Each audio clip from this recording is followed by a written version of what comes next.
তো আজকের Monday night র শুরু হয় আমাদের সেথ ফ্রিকেন রলিন্সকে দিয়ে। তো সেথ রলিন্স এখানে এসে সবার প্রথমে এটা বলে যে welcome to Monday night Rollins, আর তারপরে সে তার প্রোমো কাট করা শুরু করে। এখানে সেথ রলিন্স এই আগের মানে সিএম পাঙ্কের সাথে যে ম্যাচটা হয়েছিল সেখানে হেরে যাওয়ার পর যেরকমভাবে রিংয়ের মধ্যে পড়েছিল তো সেইভাবে শুয়ে পড়ে রিংয়ের কর্নারে রোপের ওপরে ভর দিয়ে সে বলে যে আমার ক্যারিয়ারের সব থেকে খারাপ মোমেন্ট ছিল সেটা সিএম পাঙ্কের কাছে আমি ম্যাচ হেরে গেছিলাম, এটা আমার ক্যারিয়ারের সব থেকে খারাপ মোমেন্ট আর সব থেকে খারাপ ম্যাচ ছিল।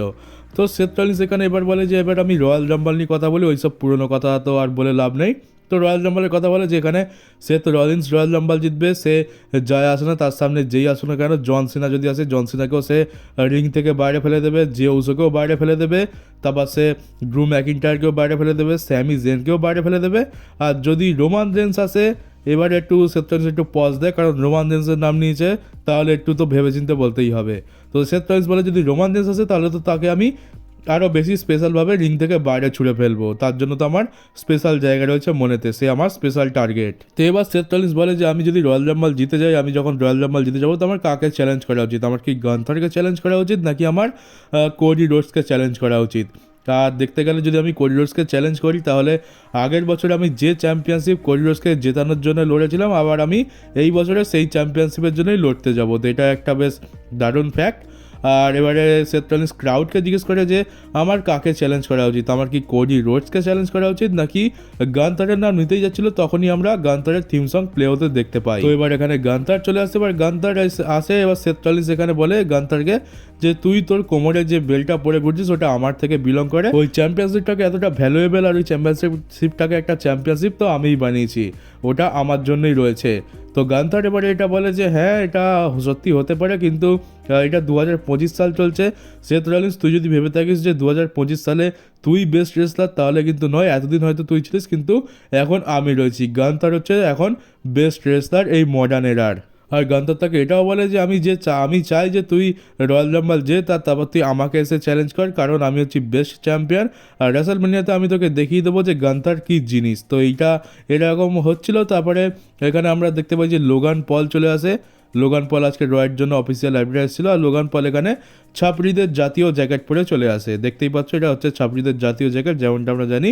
তো লোগান পলকে এখানে ক্রাউড প্রচণ্ড বু করে, এত বেশি বু করে যে লোগান পল প্রথমে তো কিছু কথাই বলতে পারছিল না, কিন্তু তারপর লোগান পল তাও তার প্রোমোটা পুরো কাট করে। কিন্তু একটা জিনিস দেখলাম যে ক্রাউড যতই বু করুক না কেন সুপারস্টার যদি চায় তার প্রোমো কিন্তু কাট করতে পারে, কারণ আজকের ক্রাউড অতিরিক্ত বু করছিল কিন্তু তার সত্ত্বেও লোগান পল তার প্রোমো কাট করেছে আর আমরা কিন্তু তার প্রত্যেকটা ওয়ার্ড স্পষ্ট শুনতে পেয়েছি। তো লোগান পল এখানে তার কাজ তো করে দেয়, এখানে ক্রাউড তাকে ইউ সাক চ্যান্ট করছিল, তারপর ওয়ার্ড চ্যান্ট করছিল। লোগান পল বলে যে এটা হচ্ছে নেটফ্লিক্স এরা, এটা ডাব্লিউডাব্লিউর একটা নতুন এরা, তো একটা নতুন ফেসের দরকার আর আমি হচ্ছি পারফেক্ট একটা ফেস, আমি হচ্ছি নেটফ্লিক্স এরার নতুন ফেস। তো আমি নিজেকে রয়্যাল রাম্বলের জন্য ডিক্লেয়ার করছি, যেমনটা আমি বলেছিলাম যে লোগান পল আসছে নিজেকে রয়্যাল রাম্বলের জন্য অফিসিয়ালি অ্যানাউন্স করার জন্য, তো সেটাই হলো।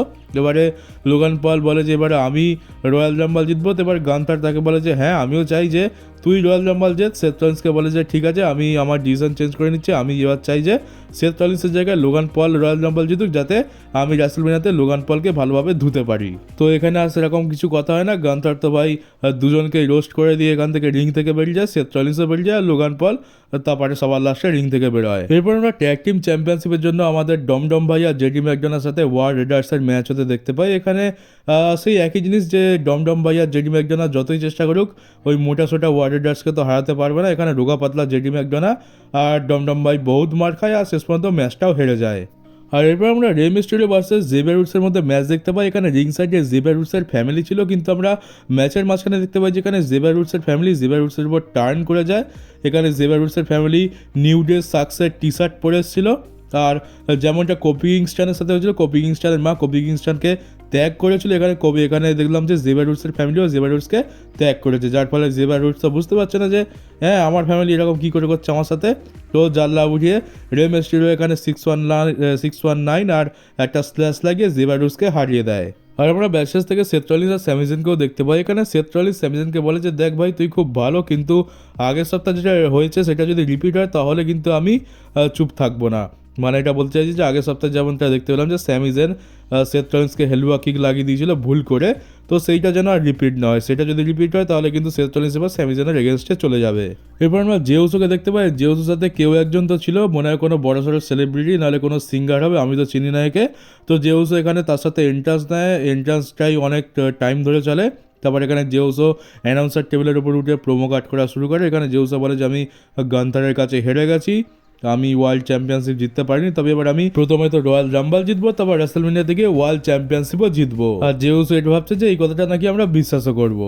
এরপর আমরা পল হেমানকে দেখতে পাই। একটা ডিসঅ্যাপয়েন্টিং জিনিস হচ্ছে যে আমরা যখন নেটফ্লিক্স হয় তখন আমরা এটা জানতাম যে 27 তারিখের যে মানডে নাইট রটা হতে চলেছে সেখানে আমরা রোমান রেন্সের অ্যাকনলেজমেন্ট সেরিমনি দেখতে পাবো। ডাব্লিউডাব্লিউ রোমান রেন্সকে অফিসিয়ালি অ্যাডভার্টাইজও করেছিল, কিন্তু তারপরে কি হলো কি জানি, সব কিছু ক্যান্সেল করে দেয়।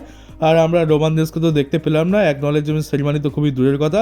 এখানে পল হেমানকে দেখতে পেলাম। পল হেমান এখানে আসে, এখানে রোমান রেন্স রয়্যাল রাম্বল জিতে সেই বিষয়ে কথা বলে।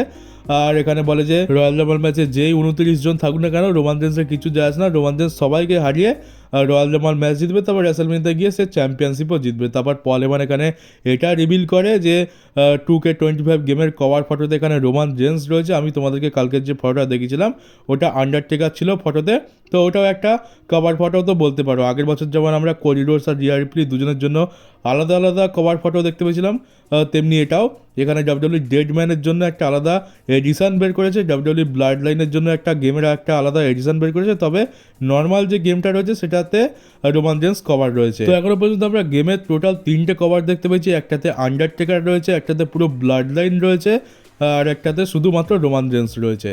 এখানে পল হেমান ঘুরিয়ে ফিরিয়ে অনেক কথা বলে, মেন কথা হচ্ছে যে রোমান রেন্স রয়্যাল রাম্বল জিতবে, তো আমি অতটা ঘেঁচালাম না পল হেমানের মতো। এখানে আমরা ড্রু ম্যাকিন্টারকে আসতে দেখতে পাই। ড্রু ম্যাকিন্টার এখানে আসে, এবার সে প্রোমো কাট করা শুরু করে যে 2020 সালের রয়্যাল রাম্বল আমি জিতেছিলাম, আমি রোমান রেন্সকে রয়্যাল রাম্বল থেকে এলিমিনেট করেছিলাম। আর এখানে আমরা ব্রক লেসনারের নামটা আরেকবার মেনশন হতে দেখতে পাই। এখানে বলা হয় যে ড্রু ম্যাকিন্টার বলে যে আমি রেসলমেনিয়াতে গিয়ে বিস্টকে হারিয়েছি, এখানে বিস্ট বলেছে, তো বিস্ট তো ব্রক লেসনারই, আর তাছাড়া তো ড্রু ম্যাকিন্টার তো ব্রক লেসনারকে হারিয়েছিল। তো এখানে রয়্যাল রাম্বলের আগে শেষ রাতে আবার আমরা ব্রক লেসনারের নাম মেনশন হতে দেখতে পেলাম। আর এবার ড্রু ম্যাকিন্টার এখানে পল হেমানকে এটা বলে যে তোমার প্রিয় যে বয় রয়েছে তাকে আমার পক্ষ থেকে একটা মেসেজ দিয়ে দিও যে আমার মেন টার্গেট হবে কিন্তু সেই, তাকে আমি কিন্তু রয়্যাল রাম্বলেতে টার্গেট করব। তো পল হেমান এখানে বলে যে ঠিক আছে, আমি আমার বয় রোমান রেন্সকে বলে দেবো যে ড্রু ম্যাকিন্টার আসছে, তার জন্য তাকে টার্গেট করবে। পল হেমান তো এখানে পুরো ঘেমে গেছিলো, সে ভাবছিল যে ড্রু ম্যাকিন্টার এবার হয়তো তার উপর অ্যাটাক করে দেবে, তাই সে যা করে নিজেকে বাঁচিয়ে এখান থেকে কেটে পড়তে চায়। কিন্তু ড্রু ম্যাকিন্টার বলে যে না, আমি রোমান রেন্সের কথা বলছি না, রোমান তো আমার টার্গেট হবেই, সে আমার স্পেশাল টার্গেট, আমি তার জন্য আসছি। রোমান রেন্স এটাও জানে যে ড্রু ম্যাকিন্টার তার জন্যই আসছে। আমি এখানে বলছি সিএম পাঙ্কের কথা। তো এখানে ড্রু ম্যাকিন্টার বলে যে সিএম পাঙ্ক হচ্ছে পল হেমানের বয়, তো সিএম পাঙ্ককে আমার তরফ থেকে মেসেজ দিয়ে দিও যে আমি তাকে টার্গেট করব রয়্যাল রাম্বলে, তার আমি তাকে এলিমিনেটও করব। এখান থেকে একটা বড় সড়ো ঝামেলা ড্রু ম্যাকিন্টার বাঁধানোর চেষ্টা করছে যে সিএম পাঙ্কের সাথে পল হেমানের ভেতরে ভেতরে লিঙ্ক আছে, এদের ভেতরে কিছু না কিছু চলছে। তো ড্রু ম্যাকিন্টার খুব ভালো কাজ করছে, একদম বলতে পারো মাইন্ড গেমস খেলছে সবার সাথে। আর তাছাড়া দেখতে গেলে ড্রু ম্যাকিন্টারের সাথে রোমান রেন্সের একটা বড় সড়ো ঝামেলা বাঁধবে, কারণ ড্রু ম্যাকিন্টারের মেন টার্গেট তো হচ্ছে রোমান রেন্সই, সে ব্লাড লাইনের প্রত্যেকটা মেম্বারকে সরিয়ে দিচ্ছে যাতে সে রোমান রেন্সকে একা পেতে পারে। রোমান রেন্সই হচ্ছে তার মেন টার্গেট। আর এমনটাও হতে পারে যে রেসলমেনিয়াতে আমরা ড্রু ম্যাকিন্টার ভার্সেস রোমান রেন্সের মধ্যে ম্যাচ দেখতে পেলাম, এটার সম্ভাবনা কিন্তু অনেক বেশি রয়েছে, কারণ ড্রু ম্যাকিন্টারের মেন টার্গেট হচ্ছে রোমান রেন্স, আর ড্রু ম্যাকিন্টারের তো বদলা নেওয়া বাকি আছে, সেই বদলা তো সে পূরণ করেই ছাড়বে। ব্লাড লাইনের প্রত্যেকটা মেম্বারকে তো সে প্রতি সপ্তাহতেই অ্যাটাক করছে, এক এক করে সবাইকে পথ থেকে সরাচ্ছে, আর শেষ পর্যন্ত বেঁচে থাকবে রোমান রেন্স, তো সেই হবে ড্রু এর মেন টার্গেট। তো রয়্যাল রাম্বলে এদের মধ্যে ডেফিনেটলি আমরা একটা বড় সড়ো ফেস অফ দেখতে পাবো, আর এদের মধ্যে একটা লড়াইও দেখতে পাবো। এরপর আমরা ড্রু ম্যাকিন্টার ভার্সেস স্যামি জেনের মধ্যে ম্যাচ দেখতে পাই। আর যেমনটা আশা করেছিলাম যে এই ম্যাচের সাথে স্যামি জেন বহুত মার খাবে, তো সেরকমই হয়েছে। স্যামি জেন এখানে বহুত মার খেয়েছে ড্রু ম্যাকিন্টারের কাছ থেকে, এমনকি ড্রু ম্যাকিন্টার স্যামি জেনের নাকও ফাটিয়ে দিচ্ছে, আর এটা সিরিয়াস ইনজুরি, কারণ যেখানে স্যামি জেনের নাকটা বেশ ফুলেও গেছিলো লাস্টের দিকে, তো স্যামি জেনের এখানে সত্যিকারই নাক ফেটে গেছে। তো এখানে আমরা কি দেখতে পাই, যেখানে ড্রু ম্যাকিন্টার তাকে হারিয়ে দেয়, ম্যাচে তো প্রচণ্ড ডমিনেট করে মারও খায়, তবে এবারে ক্লেমর কিক লাগিয়ে হারায়নি, বরং এখানে রিংয়ের কর্নারেতে ড্রু ম্যাকিন্টার রিংয়ের ওপরে পা রেখেছিল, তারপরে স্যামিজনকে এখানে রোল করে জিতে যায়। এখানে টপ রোপের সাহায্য নিয়েছে কিন্তু সেটা রেফারি দেখতে পায়নি। তো ম্যাচের ফিনিশটা যাতে স্যামিজনকে খুব বেশি উইক না দেখানো হয় সেই জন্য এখানে রোল করে পিন করা হয়েছে, কারণ স্যামিজনকে প্রত্যেকবার তো ক্লেমর কিক খেয়ে বাজেভাবে হারানো হয়, তাই এবারে একটু দয়া দেখিয়েছে। ম্যাচ শেষ হওয়ার পরও ড্রু ম্যাকিন্টায়ার এখানে স্যামিজনের উপর অ্যাটাক কন্টিনিউ করতে থাকে। তো এবারে কোডি রোজ চলে আসে, কোডি রোজ এখানে স্যামিজনকে বাঁচাতে আসে। কোডি রোজ এখানে ড্রু ম্যাকিন্টায়ারকে কোডি কাটার লাগিয়ে দেয়, আর তারপরে এখানে দেখতে পাই যে কেভিন ওমেন্স চলে এসে কোডির উপর অ্যাটাক করে। এবার ড্রু ম্যাকিন্টায়ারও এখানে কেভিন ওমেন্সের সাথে যোগ দেয়। এখানে কেভিন ওমেন্স তো প্রথমে কোডি রোজের কাছে মার খেয়ে একটা কর্নারে পড়ে থাকে, স্যামিজন ওই দিক দিয়ে রিকভার করছিল। এবার ড্রু ম্যাকিন্টায়ার কোডি রোজকে মেরে একটা কর্নারে গিয়ে সেট করে। এবারে ড্রু ম্যাকিন্টায়ারকে স্যামিজন এখানে হেলুয়া কিক মারতে যাচ্ছিল, কিন্তু সে হেলুয়া কিকটা কোডি রোজের লেগে যায়। তো সেথ রলিন্সের সাথে যেটা হয়েছিল সেটা কোডি রোজের সাথে হলো। স্যামিজনের হেলুয়া কিক তো টার্গেট প্রত্যেকবার মিস করছে, যাকে মারতে চায় তার তো লাগে না, উল্টে অন্যজনের লেগে যায়। তো এবারে পেছনে ড্রু ম্যাকিন্টায়ার তো খুব খুশি, ড্রু ম্যাকিন্টায়ার হাসতে হাসতে রিং থেকে বেরিয়ে যায়। আর এখানে কেভিন ওমেন্সও পেছন থেকে এসে স্যামিজনকে সাবাসি দিয়ে চলে যায়, যে বলে যে হ্যাঁ ভাই তুই একদম ঠিক কাজ করেছিস, এটাই তো চেয়েছিলাম। এখানে ড্রু ম্যাকিন্টায়ার আর কেভিন ওমেন্স একসাথে বেরিয়ে যায়। আর স্যামিজন ভাবছে যে এটা আমি কি করলাম, আর কোডি রোজ তো মার খেয়ে নিচে পড়েছিল।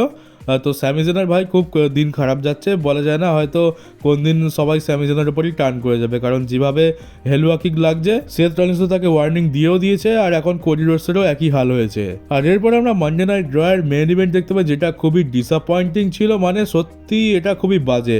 রয়্যাল রাম্বলের আগে শেষ মানডে নাইট ড্র, আর এটা হচ্ছে তার মেন ইভেন্ট, যেখানে আমরা সিএম পাঙ্ক আর কোডি রোডসের প্রোমো সেগমেন্ট দেখতে পাই। প্রোমো সেগমেন্ট নিয়ে আমার কোনো রকম মানে কি বলতে চাই কোনো কমপ্লেন নেই। প্রোমো সেগমেন্ট যদি সেরকম ভালো লেভেলের হয় তো ঠিক আছে, কিন্তু এখানে মানে অবান্তর কথা বলেছে, এমন কথা বলেছে যার সাথে রয়্যাল রাম্বল আর ফিউচার স্টোরি লাইনের কোনো রকম লিঙ্ক নেই। মানে কি বলবো, আমার তো নিজেরই বলতে বিরক্ত লাগছে। দেখেই বোঝা যাচ্ছে যে ডাব্লিউডাব্লিউর কাছে করার জন্য কিছু ছিল না। এখানে কোডি রোডস প্রথমে তার চ্যাম্পিয়নশিপ দুটো ওপরে টাঙানো রয়েছে, সেটার ব্যাপারে কথা বলে। কেভিন ওমেন্সের সাথে তার ম্যাচও রয়েছে। তারপর এখানে সিএম পাঙ্ক চলে আসে, এখানে সিএম পাঙ্ক এসে কোডিকে জ্ঞান দেওয়া শুরু করে। কোডি রোডসও এখানে সিএম পাঙ্ককে বলে যে তুই আমার বন্ধু নাকি বন্ধু নোস। এখানে সে কি ভাই কি চলছে এসব। এখানে Cody Rhodes CM Punk use করছে যে তুই আমার বন্ধু নাকি বন্ধু নোস। তো সিএম পাঙ্ক বলে যে হ্যাঁ আমি তোর বন্ধু, আমি সবসময় তোকে সাপোর্ট করবো, আর আমি সেই জন্যই তোকে এখানে এসেছি। এবারে কোডি রোডস সিএম পাঙ্ককে বলে যে যখন সে ইয়াং ছিল তখন সে সিএম পাঙ্ককে money in the bank briefcase cash in করে ওয়ার্ল্ড টাইটেল জিততে দেখেছিল। তারপরে সিএম পাঙ্ক এখানে তার 434 দিনের ওয়ার্ল্ড চ্যাম্পিয়নশিপ রেনের কথা বলে। এবারে সে এখানে কোডি রোডস বলে যে তখনকার সময় সিএম পাঙ্ক খুবই টপ একজন গাই ছিল, সে খুবই দারুণ কাজ করেছিল, আর লকার রুমের প্রত্যেকটা ব্যক্তি সিএম পাঙ্কের মতো হতে চেয়েছিল। কিন্তু এখন সিচুয়েশন চেঞ্জ হয়ে গেছে, তখন সবাই সিএম পাঙ্ককে চেস করতো, কিন্তু এখন আমি হচ্ছি চ্যাম্পিয়ন, এখন সবাই আমাকে চেস করছে।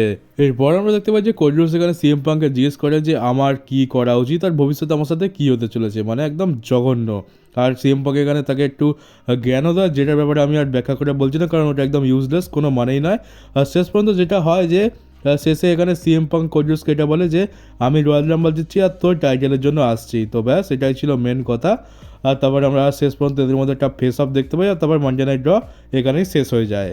তো আজকের রয়্যাল রাম্বলের আগে শেষ মানডে নাইট ড্র ছিল, যেটা খুবই বলতে গেলে একদম জঘন্য ছিল। মানে ট্রিপল এইচের কথা ভাই বিশ্বাস করুন, এটা আমি এর আগেও বলেছিলাম। ট্রিপল এইচ বলেছিল যে নেটফ্লিক্সের উপর যাওয়ার পর আমরা খুবই দারুণ জিনিস দেখতে পাবো, ল্যান্ডস্কেপ পুরো চেঞ্জ হয়ে যাবে। এটা পুরো মিথ্যে কথা ছিল। শুধুমাত্র নেটফ্লিক্সের প্রথম ড্রটাই একটু বেশি ভালো ছিল মোটামুটি, আর তারপরে যা মানে মানডে নাইট ড্র যেরকম আগে ছিল তেমনই হয়ে গেছে। আর এবার উপরন্তু মানডে নাইট ড্র আগে 3 ঘন্টার হতো, এখন হয়ে গেছে 2.5 ঘন্টার। আর 2.5 ঘন্টার মধ্যে 20 মিনিট তো অ্যাড দিয়ে দেয়, অ্যাডভার্টাইজ দেখতে দেখতে আমাদের কেটে যায়। তো ওই দেখতে পারো, বলতে পারো যে 2 ঘন্টারই মানডে নাইট ড্র আমরা দেখতে পাচ্ছি এখন করে। আমার তো মনে হচ্ছে রয়্যাল মান দিন দিন আরও কমে যাচ্ছে। আগে তো স্ম্যাকডাউন দেখতে ইচ্ছা করতো না, এখন তো মানডে নাইট ড্র দেখতে ইচ্ছা করে না। নেটফ্লিক্সের জন্য কত কি ভেবে রেখেছিলাম, আর এখন এইরকম আমরা শো দেখতে পাচ্ছি। তো আজকে শোটা খুবই ডিসঅ্যাপয়েন্টিং ছিল, আর আমার তো একদম পছন্দ হয়নি। রয়্যাল রাম্বলের আগে আজকে শেষ ড্র ছিল, আর যার রয়্যাল রাম্বল জেতার চান্স সব থেকে বেশি তাকেই আমরা দেখতে পেলাম না, সে হচ্ছে জন সিনা। আজকে তো আশা করেছিলাম যে জন সিনা অন্তত এসে একটু প্রোমো কাট করেই চলে যেত, কিন্তু না, আজকে তো আমরা জন সিনাকেও দেখতে পেলাম না। আর শো ভালো না হলে রিভিউ করতে তেমন খুব একটা মজা লাগে না, তো আজকেরও সেরকম কোনো একটা মজা তো পেলাম না। তো এই ছিল আজকের মানডে নাইট ড্র। তোমাদের মানডে নাইট ড্রটা কেমন লাগলো কমেন্ট বক্সে অবশ্যই জানি, আর এই রিভিউ ভিডিওটা কেমন লাগলো সেটাও কমেন্ট বক্সে জানাতে পারো। র তো ভালো হয়নি, তো রিভিউ ভিডিও আর ভালো হবেই বা কী করে। তো চলো গাইস, দেখা হচ্ছে তোমাদের সাথে আমার পরের ডাব্লিউডাব্লিউর একটা নিউজ ভিডিওতে। চ্যানেলটাকে সাবস্ক্রাইব করে নোটিফিকেশন বেলটাকে অবশ্যই অন করে রেখো, আর ভিডিওটাকে শেয়ারও করে দিও।